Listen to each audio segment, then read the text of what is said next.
So எல்லாத்துக்கும் வணக்கம். நம்ம சேனல் ஃபாலோ பண்ணக்கூடிய அத்தனை பேருக்கு நன்றி. 31K சப்ஸ்கிரைபர் வந்திருக்கோம்.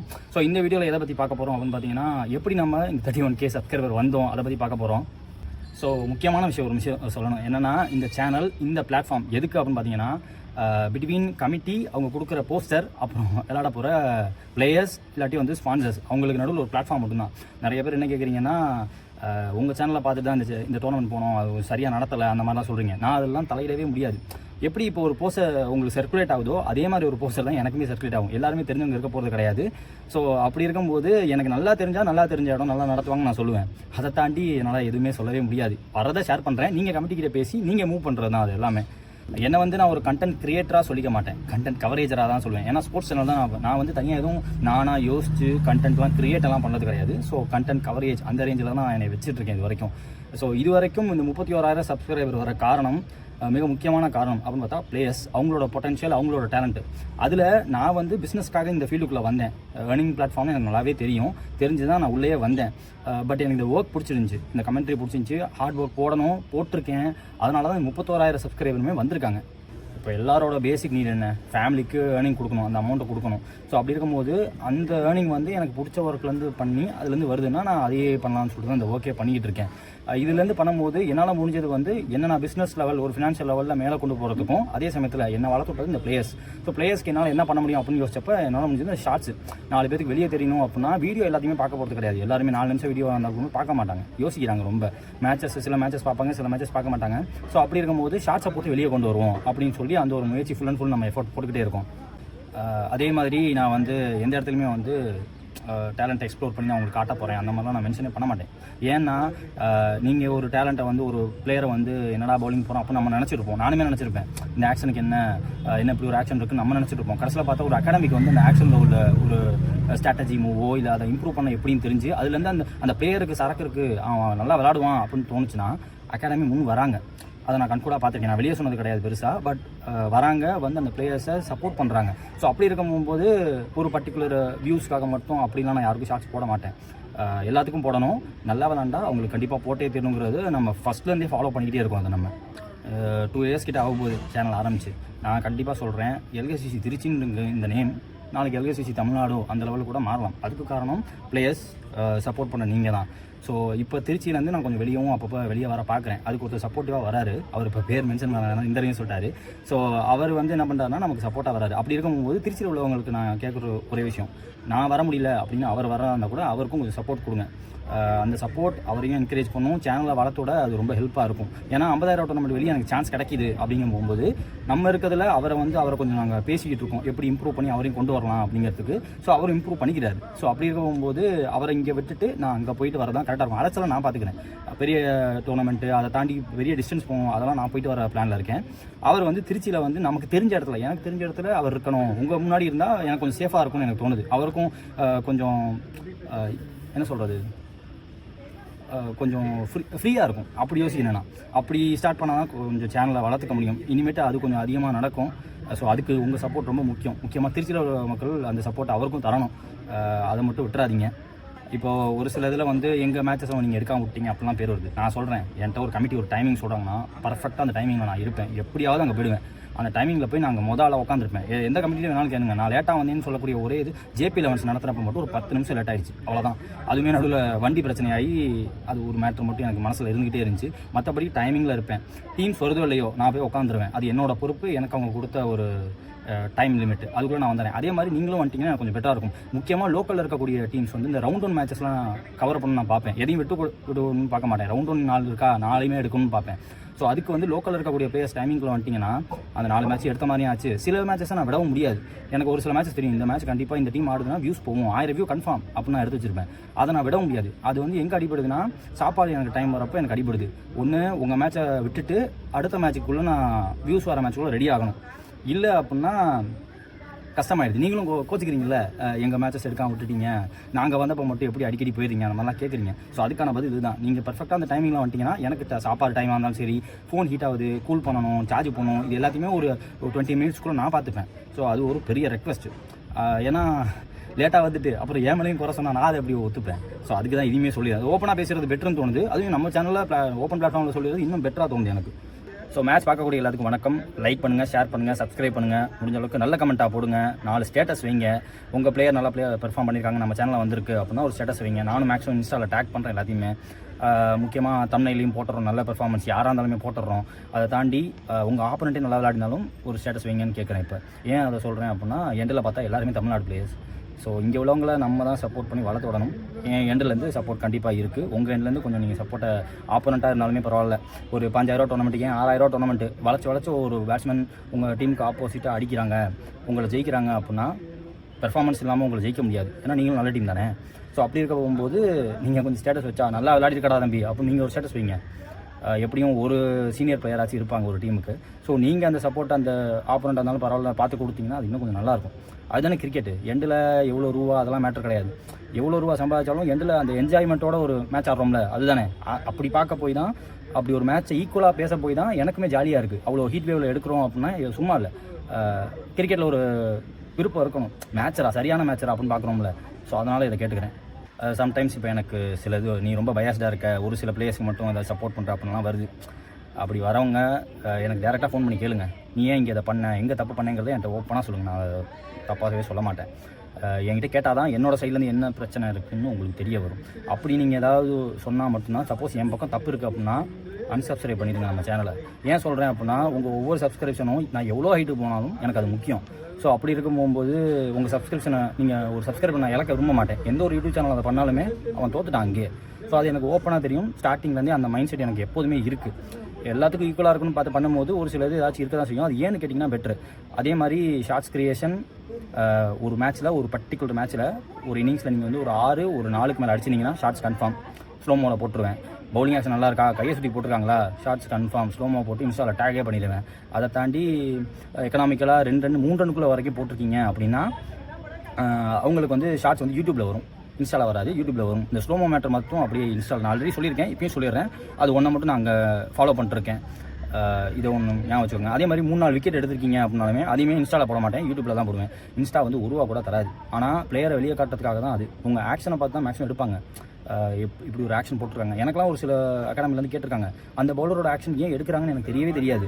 அப்புறமா யோசிச்சா தான் தெரியும், ஓகே இவங்க இந்த பாயிண்ட் ஆஃப் வியூவில் பார்த்து தான் இந்த பர்டிகுலர் பவுலர் எடுத்திருக்காங்க. நம்ம சில பேர் நினைப்போம், இவன் என்ன ஆக்ஷன், இவனை எதுக்கு எடுத்திருக்காங்க, எதுக்கு இவருக்கு ஷார்ட்ஸ் எல்லாம் போடுறாங்கன்னு கூட கேட்பீங்க.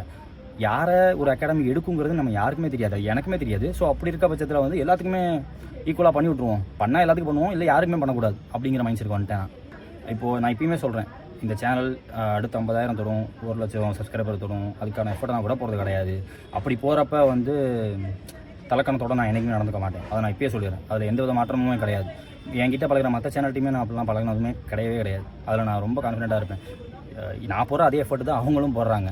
ஸோ அப்படி இருக்கும்போது அவங்களோட உழைப்பை தட்டி அந்த மாதிரி ஐடியா கிடையவே கிடையாது. அது நியாயமும் கிடையாது. அது எனக்கு ஓப்பனாக தெரியும். நான் இது வரைக்கும் ஓப்பனாக தான் இருந்திருக்கேன். என்கிட்ட நேரில் பார்த்து பேசின எல்லாத்துக்குமே தெரியும் நம்ம எப்படி பழகுவோம் அப்படிங்கிறது.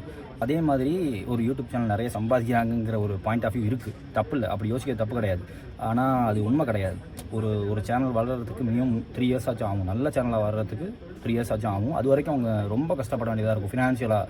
ஸோ எனக்குலாம் பார்த்தீங்கன்னா மொத்தமாகவே யூடியூப் வந்து 5 மாதம், நான் இப்பயுமே சொல்கிறேன், 4 மாதம், ஒரு தடவை மட்டும் 4 மாதத்தில் ஒரு 8,000 வந்துச்சு. மற்ற எல்லா தடவையுமே 5 மாதம் ஆகிடுது. ஏன்னா அவ்வளோ வியூஸ் போகணும். அது வந்து இன்னுமே ஒரு டியூவாகவே இருக்குது. இன்னும் நம்ம சேனல் அந்த அளவோடு தாண்டவே இல்லை. ஸோ அப்படி இருக்கும்போது கமிட்டி கொடுக்குற அமௌண்ட் எனக்கு ரொம்ப முக்கியம். கமிட்டி அமௌண்ட்டை வச்சு தான் சேனலே ஓட்டுறேன். ட்ராவல் சார்ஜ், இடம், சாப்பாடு எல்லாமே அவங்க தான் பார்த்துக்கிறாங்க. ஃபினான்ஷியலாகவும் பார்த்துக்கிறாங்க. ஸ்டார்டிங் ஸ்டேஜ் வந்து இப்போ வரைக்கும் ஃபினான்ஷியலாக அவங்க சப்போர்ட் பண்ண போய் தான் இவ்வளோ தூரமே பண்ணியிருக்கோம். கமிட்டிக்கிட்ட ஒரு பெரிய ரெக்வஸ்ட், ஒரு அமௌண்ட் பேசி கூப்பிட்றீங்கன்னா அந்த அமௌண்ட்டை எண்ட் ஆஃப் த டோர்னமெண்ட்டில் கம்மி பண்ண பார்க்காதீங்க. ஏன்னா நான் டோட்டலாக அதை நம்பி தான் இருக்கேன். அப்படி இருக்க போகும்போது அதில் நான் எந்த சாக்ரிஃபைஸும் பண்ணிக்க விரும்பல. காம்ப்ரமைஸாக அதில் பண்ண என்னால் முடியல. என் சிச்சுவேஷன் அப்படி இருக்குது. அதே மாதிரி நான் பண்ணியிருக்க ஒர்க்கு பார்த்தீங்கன்னா நீங்கள் என்ன சொல்கிறீங்களோ அது எல்லாமே நம்ம பண்ணியிருக்கோம். எந்த வித குறைபாடும் இல்லாமல் இப்போ குவாலிட்டி இன்க்ரீஸ் பண்ணி கொடு அப்படின்னு கேட்டிங்கன்னா மொபைல் ரெடி பண்ண ஆரம்பித்தோம். பசங்க ஹெல்ப் பண்ணாங்க, மொபைல் வாங்கி போட்டு வச்சுருக்கோம். ஒவ்வொன்றா நம்ம பேசுகிறதும் இம்ப்ரூவ் பண்ண ட்ரை பண்ணிட்டே இருக்கோம். நமக்கு ஹெல்ப் பண்ண ஒருத்தர் வராரு, அவர் வராருன்னா அவரை வர வைக்கிறோம். அவர் வந்து அமௌண்ட்டை பற்றி பிரச்சனை இல்லைன்னு அவர் சொல்கிறார். ஆனால் நான் அவருக்கு ஒரு அமௌண்ட்டை கொடுத்து அனுப்பணும்.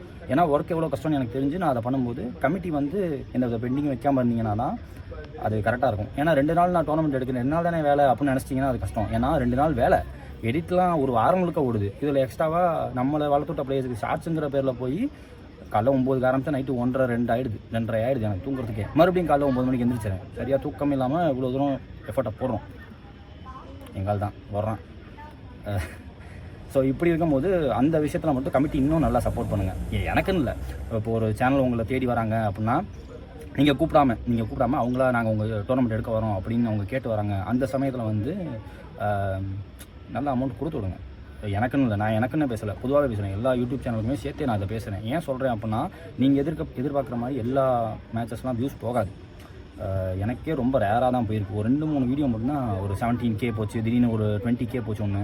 நான் இன்னும் அந்த வியூஸை பார்த்தா மனசு கஷ்டமாக இருக்குது. மற்ற சேனலில் பார்த்தா அது இன்னும் எங்கே பொறாமப்பட்டுருவோமோன்னு சொல்லிட்டு அதெல்லாம் பார்க்குறதே கிடையாது. காதில் ஹெட்செட்டை மாட்டிட்டு மேட்ச் என்ன நடக்குதுன்னு அப்புறமா பார்த்துக்கணும், அப்படி போயிட்டுருக்கு எனக்குலாம். ஸோ அந்த லெவலுக்கு போயிடக்கூடாதுங்கிறதுக்கு நானுமே அவாய்ட் பண்ணிக்கிட்டே இருக்கேன். வியூஸை பார்க்க வேணாம், நமக்கு எவ்வளோ வியூஸ் வருதுன்னு பார்க்கவே வேணாம். அது எல்லாமே உங்கள் கையில் தான் இருக்குது. ஒரு பர்டிகுலர் டீமுக்கு மட்டும் சப்போர்ட் பண்ணாமல் ஈவனாக பண்ணுங்கள். அதுதான் பெரிய ரெக்வஸ்ட்டாக வைக்கிறேன். அடுத்து வந்து ப்ரொமோஷன்ஸை பற்றி. ப்ரொமோஷன் நான் பெருசாக நிறைய பேத்துக்குலாம் பண்ணவே மாட்டேன். கண்டிப்பாக பிஎம் பிராண்டுக்கு பண்ணியிருக்கேன், ஸ்ரீ ஸ்போர்ட்ஸ்க்கு பண்ணியிருக்கேன். பேட்டை பொறுத்த வரைக்கும் அவங்க 2 பேருக்கு தான் பண்ணியிருக்கேன். அப்புறம் ட்ரை பண்ணாங்க, நீங்கள் வந்து எங்கள் பாலுக்கு வந்து ஸ்பான்சராக எங்களை வந்து இது பண்ணுங்க அப்படின்னு கேட்டாங்க. எனக்கு அது அவங்களோட இது வந்து எனக்கு செட் ஆகலை. நான் வந்து ஒரு யூடியூப் சேனல், நீங்கள் என்ன பந்து போடுறீங்களோ அதே எடுக்கிறது தான் என் வேலை. நான் புஷ் பண்ண முடியாது, போய் இந்த பந்தில் போட்டு விளையாடுங்கன்னு கமிட்டிகிட்ட போய் கேட்குற மனசு எனக்கு கிடையாது. ஸோ அதனால் நான் அந்த இதெல்லாம் ட்ராப் பண்ணிட்டேன். ப்ரொமோஷன் ஏன் இப்படி கரெக்டாக பண்ணுறேன் அப்படின்னா, ஒரு தம்ப்நெயில்ல இப்படி போடுறேன், சின்ன பிளேயரா அதெல்லாம் மேலே சின்ன பையனா மேட்டர் கிடையாது, நல்ல பெர்ஃபார்மன்ஸாக தூக்கி அவன் ஃபோட்டோ தனியாக எடுத்து பேக்ரவுண்ட் கிளியர் பண்ணி போடுன்னு நான் தம்ப்நெயில்ல போடுறேன். அவன் முகம் தெரியட்டும் அப்படிங்கிறதுக்கு தான் நான் போடுறேன். அப்படி இருக்க போகும்போது பரத் வந்து ஒரு வீடியோ போட்டு இது என்னை நம்பி வந்து பார்க்கலாம், ஒரு மேட்ச்சுக்கு ஒரு டேக்லைன் கொடுத்தா வந்து பார்க்குறாங்க, அதுக்கு தனி வியூஸ் இருக்குது. அந்த நம்பிக்கை நான் என்றைக்குமே எடுத்துக்கவே மாட்டேன். ஸோ நீங்கள் வந்து இந்த இதில் பரத் வந்து நல்ல மேட்ச் அப்படின்னு போட்டுருந்தா நீங்கள் வந்து பார்க்குறீங்க. அதே மாதிரி இந்த பேட் எனக்கு நல்லா தெரிஞ்ச ஆளாக இருக்கணும். அவங்கள்ட்ட நான் திருப்பி கேள்வி கேட்கணும். மணி எனக்கு ப்ரொமோஷனில் பெருசாலாம் தேவை கிடையாது. எனக்கு என்ன தேவைன்னா இந்த சேனல் பெருசாக வளரும், அப்படி தான் நான் பார்க்குறேன். ஸோ ப்ரொமோஷன் லெவலில் பார்த்தீங்கன்னா இந்த 2 பேத்துக்கு பண்ணுறேன். அதிகபட்சம் வேறு யாருக்கும் நான் இது வரைக்கும் பண்ணுறது கிடையாது. மற்ற பேட்டெல்லாம் என்கிட்ட கேட்குறீங்க, உங்கள் பிராண்ட் வந்து நல்லா இல்லை, நான் அப்படி சொல்லலை. எனக்கு இப்போதைக்கு அதெல்லாம் ஐடியா கிடையாது. எனக்கு இப்போ இருக்கிற 2 பேருக்கு நான் ஒழுங்காக ப்ரமோஷன் பண்ணி கொடுத்து நம்மளால் அந்த 2 பேருக்கு ஏதாச்சும் ஒரு நல்ல விஷயம் நடக்குதுன்னா எனக்கு சப்போர்ட் பண்ணவங்களுக்கு நான் திருப்பி பண்ணுறேன். அப்படி தான் பண்ணியிருக்கேன். மணி ஓரியன்டாக பண்ணுறது கிடையாது. அதே மாதிரி ஷார்ட்ஸ் வந்து நான் வந்து ஒரு செட் ஆஃப் இது ரூல்ஸ் வச்சுருக்கேன்ல, பவுலிங்னா இத்தனை விக்கெட் எடுத்தால் இன்ஸ்டாவில் போடுறேன் அப்படின்னு வச்சுருக்கேன்ல. அதே மாதிரி நீங்கள் ஏதாச்சும் எடிட் பண்ணி எனக்கு அனுப்பிச்சி விட்றீங்க, டேக் பண்ணி விட்றீங்க, கொலாப் பண்ணி விட்றீங்க அப்படின்னா அதை பண்ண மாட்டேன். நான் அதை ஒத்துக்கவே மாட்டேன். ஏன் சொல்கிறேன் அப்படின்னா, இன்ஸ்டாகிராம் வந்து எனக்கு சம்பாத்தியம் அதுலேருந்து வரப்போகிறதில்ல. ஆனால் அது வந்து உங்களை வெளியே காட்டுது. எஃபெக்டெல்லாம் போட்டு அவங்க அந்த மாதிரி நிறைய கச்சம்சம் நான் வச்சுக்க விரும்பலை. நான் ப்ரொஃபஷனலாக அதை மெயின்டைன் பண்ண விரும்புகிறேன். அதனால் நீங்களே எடிட் பண்ணி எனக்கு கொலாப் கொடுத்தாலும் அது டேக்கில் இருக்கும். ஆனால் நான் மெயின் பேஜில் அதை கொலாப் கொடுக்க மாட்டேன். நான் என்ன ஷார்ட்ஸ் போடுறேனோ, என்ன செட் ஆஃப் இது வச்சுருக்கேனோ அதை மட்டும் தான் நான் போட்டுருக்கேன். ஏன்னா நிறைய பேர் அனுப்பிச்சி விடுங்க, நான் ஒரு எடிட் பண்ணி போட்டிருக்கேன், அது என் சேனலில் நம்ம சேனலில் வந்த வீடியோவாக இருக்கட்டும், இல்லை வெளியே வேறு ஏதாச்சும் சேனல்லேருந்து நீங்கள் நல்ல பெர்ஃபார்மன்ஸ் காட்டி அதுவாக இருக்கட்டும், அது எல்லாத்துக்குமே ஒரே பதில் வந்து அதை நான் போட மாட்டேன். அதை நான் ஓப்பனாகவே சொல்லிடுறேன். தப்பாக எடுத்துக்கிட்டாலும் பரவாயில்ல. ஒரு செட் ஆஃப் ரூல்ஸ் நம்ம வச்சுருந்து அதோட ட்ராவல் பண்ணால் மட்டும்தான் சேனலை ரன் பண்ண முடியும்னு எனக்கு ஒரு தனிப்பட்ட கருத்து. அதனால் தான் அப்படியே வச்சுருக்கேன். இப்போ ஒரு கமிட்டிக்கிட்ட வந்து நானே வந்து கேட்டு உங்கள் டோர்னமெண்ட் வந்து எடுக்கிறேன்னு வச்சுக்கோங்களேன், அது எந்த நம்பிக்கை இல்லைன்னா நீங்கள் நடத்த போகிற குவாலிட்டி ஆஃப் கிரிக்கெட்டை பொறுத்து தான் இருக்குது. நல்லா நடத்துவாங்க, கரெக்டாக இருக்கும், செக்கிங்லாம் பெருசாக இருக்காது, சொன்னதை செஞ்சுருவாங்க அப்படிங்கிற நம்பிக்கையில் தான் நான் இல்லை மற்ற சேனலுமே வராங்க. ஸோ இன்னும் கொஞ்சம் குவாலிட்டியை வந்து இம்ப்ரூவ் பண்ணி நல்லா கரெக்டாக பண்ணிங்கன்னா இன்னும் கொஞ்சம் நல்லாயிருக்கும். அது வந்து ஜென்ரலாக இந்த 2 வருஷத்தில் பார்த்த ஒரு விஷயம் இது ஒன்று இருக்குது. இதுக்கு அடுத்து குவாலிட்டி ஆஃப் கிரிக்கெட் ஜென்ரலாகவே சொல்கிறேன், செக்கிங் பிடிங்க, நிறைய பிடிங்க. உங்களுக்கு தெரிஞ்ச பையனாகவே இருக்கட்டும், தெரிஞ்ச அண்ணனாகவே இருக்கட்டும், கையை மடக்குனா பிடிங்க, வேறு வழியே கிடையாது. ஏன்னா ஒரு இன்னிங்ஸு கையை சுற்றி போட்டுறாங்க, இன்னொரு இன்னிங்ஸில் கையை மடக்கி போட்டுறாங்க. நான் பர்டிகுலராகலாம் பேசலை யாருக்குமே, 2 வருஷமாக நான் பார்த்துட்ருக்கேன். ஸோ அப்படி இருக்கும்போது இன்னும் கொஞ்சம் நீங்களுமே உங்கள் பிளேயர்ஸை வளர்த்துட்றணுன்னா அப்படி ஒன்று பண்ணுங்கள். ஒரு வீக்கெண்டு வீட்டில் உட்காந்து அந்த பையன் வீட்டில் உட்காந்தா ப்ராக்டிஸ் பண்ணட்டும், கை சுற்றி போட கற்றுக்கட்டும், அப்படி வைங்க. ரொம்ப மணி ஓரியன்டாக போயிடுது. நான் பிஸ்னஸ் தான் பண்ணுறேன், அதில் தப்பே கிடையாது. நான் அதை சொல்கிறதுமே தப்பே கிடையாது, நான் அதை ஒத்துக்கிறதும் தப்பு கிடையாது. எனக்கு தெரிஞ்சு நான் சொல்லுவேன், நான் வந்து இது ஒரு சேனல் பிஸ்னஸ்க்காக தான் பண்ணுறேன், இது ஒரு பிளாட்ஃபார்மாக வச்சு நான் செட்டிலாக தான் பண்ணுறேன். இதுலேருந்து வேறு ஒருத்தர் வளரணும் அப்படின்னா, ஏன்னா ரொம்ப செக்கிங் அடிக்க விட்டு அந்த மேட்சை பார்க்க மாட்டாங்க. எவ்வளோ ஷாட்ஸில் வந்து செக்கிங் த்ரோ அப்படின்னு மெசேஜ் வந்துக்கிட்டே இருக்குது. நான் நோட்டிஃபிகேஷன் ஆஃப் பண்ணி ரொம்ப நாள் ஆச்சு. நான் என்ன பண்ண முடியும்? சில பேர் என்னையை திட்டிருக்கீங்க, என்னடா இதை கூட பார்த்து சொல்ல மாட்டியாதான் கேட்குறீங்க. நான் எங்கெங்கே சொல்ல முடியும்? அது அம்பையரோட வேலை. என்னோட வேலை என்ன? அதை கவர் பண்ணி போடுறது. அதில் எந்த வித குறை இல்லாமல் பார்க்குறது தான் என் வேலை. நான் அதை கரெக்டாக பார்த்துட்ருக்கேன். என்கிட்ட சண்டை போட்டு பிரயோஜனமே கிடையாது. ஒய் ப்ரோ, ராங் ப்ரோ, அந்த மாதிரி ஆகிடுது. என்கிட்ட கேட்டு பிரயோஜனமே இல்லை ப்ரோ, அந்த மாதிரி சொல்கிறேன் நான். இன்னொன்று, நீ எப்படி இந்த த்ரோவை பற்றிலாம் கேட்குற அப்படின்னா, நம்ம சேனலில் வருது, நிறைய பேர் பார்க்குறாங்க, 4 பேருக்கு தெரியும் போது அந்த பையனை பிடிக்க ஆரம்பிச்சிருவாங்க. அதுக்காக சொல்கிறேன். அது தேவையில்லாத வேலை. ஒரு 4 இடத்துக்கு இப்போது வீக்கெண்டில் விளாட்ற கிரிக்கெட்டு பிடிச்சி விளாட்றான், அதுலேருந்து ஒரு ஜெயிச்சா ஒரு அமௌண்ட்டும் அந்த பையனை கிடைக்குது. ஒரு ஸ்பான்சர் நம்பி கூட்டி போய் அவனுக்கு த்ரோ கொடுத்து நெக்ஸ்ட் டைம்லேருந்து அவனை எல்லா இடத்துலையும் பிடிக்க ஆரம்பிச்சாங்கன்னா தப்பாக போயிடுது. அதுக்கும் சொல்கிறேன், செக்கிங் கொஞ்சம் பார்த்து பண்ணுங்கள். பிளேயர்ஸ்ட்டு முக்கியமாக கேட்டுக்கிறேன், உங்களோட ஆக்ஷனாக கொஞ்சம் ரெக்டிஃபை பண்ணிக்கோங்க. ஜெயிக்கணும், அமௌண்ட்டு அதெல்லாம் முக்கியம்தான். அதுக்காக பிராண்ட் ஆஃப் கிரிக்கெட்டை விட்டு கொடுத்துற வேண்டாம். அதை முக்கியமாக சொல்கிறேன். இதையே நீ சொல்லலாம் அப்படின்னு கேட்டால் நான் கையை சுற்றி தான் போடுவேன். நான் ஒரு பக்கா பவுலர். நான் பெருசாக பவுலிங் போடுனீங்கன்னா பார்க்க மாட்டீங்க. நான் வந்தால் வேலையை பார்த்துட்டு போயிடுவேன். ஆனால் நான் பந்து எடுத்து போட ஆரம்பித்தா கையை சுற்றி மட்டும்தான் போடுவேன். அதில் எந்த வித டவுட்டுமே கிடையாது. நம்ம சேனலில் நீங்கள் பழசில் போய் பார்த்தீங்கன்னா என் வீடியோவே இருக்கும். நான் பவுலிங் போகிற வீடியோலாம் இருக்கும். நான் சக்கிங்க்கு வாய்ப்பே கிடையாது. நான் ப்ரொஃபஷ்னலாக போகணும்னு எதிர்பார்க்கக்கூடிய ஆள். ஸோ அப்போ நான் சொல்கிறது நான் தப்பு இல்லைன்னு எனக்கு தோணுது. இன்னொரு முக்கியமான விஷயம், இப்போ ரீசெண்டாக ஆத்மா 1 lakh டோர்னமெண்ட் நடந்துச்சு. அந்த டோர்னமெண்ட் நம்ம தான் கவர் பண்ணோம். டோர்னமெண்ட்டுக்கு முன்னாடி வந்து நான் முகத்தை காட்டி எந்த வித ப்ரொமோஷனும் நான் பண்ணல. எம்டிஏ போட்டிருந்தார். எம்டிஏ வந்து இப்படி நடக்குது அப்படிங்கிற வீடியோலாம் நம்ம விட்டுருந்தோம். அவங்க நமக்கு சான்ஸ் கொடுத்தாங்க. மற்ற சேனல்கிட்ட போகாமல் நீங்கள் வந்து பண்ணி கொடுங்க, எனக்கு ஒரு சான்ஸ் கொடுத்தாங்க. சான்ஸ்க்கு ரொம்ப நன்றி. அவங்களோட மோட்டிவ் எனக்கு ரொம்ப பிடிச்சிச்சு. ஸோ ஆத்மா மைண்ட் கேர் ஹாஸ்பிட்டல், மனநல மருத்துவமனை. ஸோ அவங்களோட மெயின் மோட்டிவ், மிகப்பெரிய மெயின் மோட்டிவ் என்ன அப்படின்னு பார்த்தீங்கன்னா டி அடிக்ஷன். ஸோ ஆல்கஹால்லேருந்து தவிர்த்து எப்படி ஒருத்தர் வெளியே கொண்டு வரத்துக்கு அவங்க ஹெல்ப் பண்ணுறாங்க. அப்படி ஒரு ஹாஸ்பிட்டல் அவங்க ரன் பண்ணிட்டு இருக்காங்க. சின்ஸ் 1993 30 வருஷம் எக்ஸ்பீரியன்ஸ் இருக்குது. ஒரு 7 சீஃப் டாக்டர்லாம் இருக்காங்க, சைக்காட்ரிஸ்ட்லாம் இருக்காங்க. ஸோ இவங்க வந்து பார்த்திங்கன்னா மைண்ட் கேர் ஹாஸ்பிட்டல் நடத்துகிறாங்க. 3 இடத்துல இருக்குது. திருச்சி, கும்பகோணம் மற்றும் சென்னையில் இருக்குது பிரான்ச்சஸ். இங்கே திருச்சியில் பார்த்திங்கன்னா நாகமங்கலம் தாண்டி அவங்க ஆஃபீஸ் இருக்குது, ஹாஸ்பிட்டல் இருக்குது. டோட்டலாக பெய்டு ப்ரொமோஷன் மாதிரி நான் சொல்லலை. அவங்களோட மோட்டிவ் என்ன, அவங்க எதுக்காக இந்த டோர்னமெண்ட் நடத்துனாங்க, அடுத்து தான் எடிட்டே ஆரம்பிக்க போகிறேன். டோர்னமெண்ட் முடிஞ்சு கொஞ்சம் ஃப்ரீ ஆகிட்டு இந்த வீடியோ போடலாம் அப்படின்னு தான் நான் வெயிட் பண்ணதே. என்னென்னா அவங்க வந்து இந்த ஆல்கஹாலை பற்றி நீ ஏன் பேசுகிற அப்படின்னு கேட்டால் பக்கா டீட்டோல்டர் இருந்தான். நான் ஆல்கஹால் ஸ்மோக்கிங் எதுலேயுமே தலையிட மாட்டேன். நம்மளை பார்த்தவங்கள்ட்ட நம்மள்ட்ட பேசுகிறவங்களுக்கு நல்லாவே தெரியும். ரொம்ப இப்படி தான் ஒரு கோடு ஓட்டு வாழணும் அப்படின்னு நம்ம அப்படி ஒரு வாழ்க்கை வாழ்ந்துட்டுருக்கோம். ஸோ இதை பற்றி நான் சொல்கிறதுனால தப்பு கிடையாதுன்னு எனக்கு தோணுது. அவங்க வந்து இப்படி ஒரு ஹாஸ்பிட்டல் இருக்குது. அதை தாண்டி நிறைய ஃபெசிலிட்டிஸ்லாம் வச்சுருக்காங்க. இப்போது டெப்ரெஷனுங்கிறது வந்து இப்போ ஐடியில் வேலை பார்க்குற நிறைய பேருக்கு இருக்குது. ஸோ அதுக்கெல்லாம் வந்து ஒரு ஹாஸ்பிட்டல், அந்த ஹாஸ்பிட்டல் அவங்க வந்து உங்களுக்கு செஷன்ஸ் அரேஞ்ச் பண்ணி தராங்க, கன்சல்டன்ட் கொடுக்குறாங்க. ஸோ இந்த மாதிரி உள்ளது வந்து ஒருத்தருக்கு தெரிஞ்சிருக்கணும், இப்படி ஒன்று இருக்குது அப்படிங்கிறது நம்ம மக்களுக்கு தெரிஞ்சிருக்கணும். ஸோ அதனால் வந்து இப்போ மேட்சஸ் எடுக்க தான் நான் போனேன். பட் இதை வந்து நான் பர்சனலாக சொல்லணும் அப்படின்னு நான் விருப்பப்பட்டேன். அதனால் இதை இப்போ நான் பர்சனலாக சொல்லிட்டு இருக்கேன். ஆன்லைன் கன்சல்ட்டு, வீடியோ காலு, அதை தாண்டி உங்களுக்கு என்ன சொல்கிறது, இன்னும் நிறைய ஃபெசிலிட்டிஸ் வச்சுருக்காங்க. டிரான்ஸ்போர்ட் ஃபெசிலிட்டியும் இருக்குது. மனநல மருத்துவமனைங்கிற காரணத்தினால தனியாக டிரான்ஸ்போர்ட்டுக்குன்னே வச்சுருக்காங்க. ஸோ இது வந்து ஒரு இன்ஃபோ. இந்த இன்ஃபோவை யூஸ் பண்ணிக்க வேண்டியவங்க யூஸ் பண்ணிக்கோங்க. ஏன்னா தனியாக இருக்கும், பேச யாருமே இல்லை, ஒரு கன்சல்ட் தேவை அப்படின்றது வந்து நிறைய பேருக்கு நானுமே பார்த்துருக்கேன். என்னடா வெறுப்பாக இருக்குடா, டிப்ரெஷனாக இருக்குடா அப்படின்னு சொல்கிற இடத்துல வந்து ரொம்ப பெரிய டிப்ரெஷன் போய்விடாமல் சூசைட் லெவலுக்கு ஒருத்தரை போகாமல் தடுக்கிறதுக்கு இவங்க கொடுக்குற கன்சல்டன்ட் ஹெல்ப்பாக இருக்கும். ஸோ இதை கொஞ்சம் யூஸ் பண்ணிக்கோங்க. தேவைப்படுற இடத்துல ஒரு 4 பேருக்கு இது தெரியணுங்கிறதுக்காக நான் இதை பர்சனலாக சொல்கிறேன்.